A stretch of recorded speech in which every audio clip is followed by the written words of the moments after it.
Здравейте! Хайде да прекараме един горещ русенски ден заедно, като йога учител и ученик в същото време. Станах на пожар и тръгнах да търся кафе, защото съм се успала.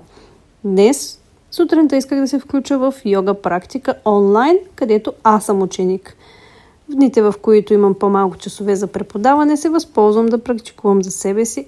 Тук сама съм се създала проблем, като не съм се заредила лаптопа, но успях да се свържа на време. Практиката беше час и половина и меко казано ми се видя сметката, за да не използвам по-колоритни изрази от това. След като приключих с практиката, веднага трябваше да разходя кучетата, защото вече беше почти 11 часа, те не бяха излизали. Добре, че се спинкаха спокойно до този момент. Ето го и малкият гангстер. Днес дори на сянка беше много горещо. Направо те лъхаше като пожар. Най-накрая успях да се изкъпя и се приготвям, за да снимам видеа.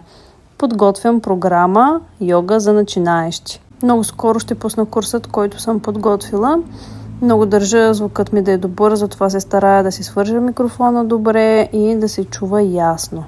Тук търся различни варианти, откъде ще е най-добре да снимам, от какъв ъгъл и си правя някакви тестове. Програмата ще е подходяща за напълно начинаещи и ще може да се правят йога позите с материали, които имате в къщи под ръка. Стол, възглавници, колан от халат, ако нямате, разбира се, йога материали. Ще ви разкажа за това друг път. След снимането на нищо не приличам, но започвам да оправям йога стаята, защото в 4:30 имам индивидуална йога практика и трябва да съм почистила.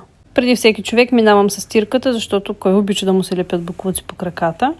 Етерично масло в дифузера, за да миришна хубаво после и започвам да шетам, защото много съм закъсала с домакинската работа тази седмица и в един миг получавам просветление, че аз днес не съм яла, забравила съм, а на мен това почти никога не ми се случва.